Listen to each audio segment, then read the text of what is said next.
familie, kan man sige. Vi har 2 drenge, som nu er 8 og 10 sammen, og så har vi Emilie på nu 16.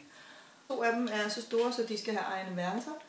Og det har skabt lidt udfordringer i det her meget lille hus, som betyder, at der er vældig rode rundt omkring, og det er gået op for os, at det må vi have gjort noget ved.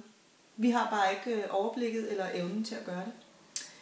Til gengæld så har vi et hus, som alle vores børn og alle deres venner elsker at være i og komme i, og de sover her tit, og de spiser her tit. Så derfor har vi brug for, at der er noget rum, hvor de kan være. Ja, noget ro, ikke? Og så har vi jo en teenager, som er startet gymnasiet. Ikke ret langt herfra. Hun bor her ikke fast, men ville gerne være her mere. Og der skal jo noget plads til, for at der kan læses lektier, og for at der kan være veninder på besøg, som kan overnatte. Og alt det skal gerne være ude i den tilbygning, som er et mess lige nu. Så derfor ville det være rigtig rart, hvis man kunne lave noget, der var både hyggeligt og praktisk, så hun kunne være her mere. Men det også kunne være rigtig fint, det er, at hvis vi havde mulighed for at have noget mere skabsplads.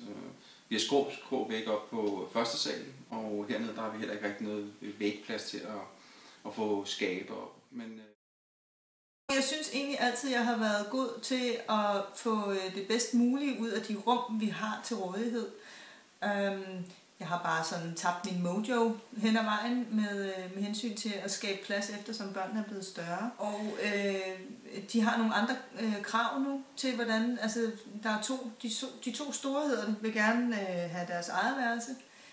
Og, eller i hvert fald noget, der er opdelt. Og det har vi ikke rigtig selv kunnet løse. Vi har også alle sammen prøvet at bo i alle værelserne overhovedet i hele huset, og det puslespil har vi så heller ikke helt fået til at gå op, eller kan ikke få det til at gå op længere i hvert fald. Nej, for det gør ikke noget, om det er ovenpå, der kommer mere plads, eller om det er hernede. Det, der bare er vigtigt, det er, at ungerne de føler, at de har noget, som er deres, så man ikke hele tiden flytter rundt. Og vi er rimelig åbne for alle forslag, der kunne komme. Ja, faktisk. Ja.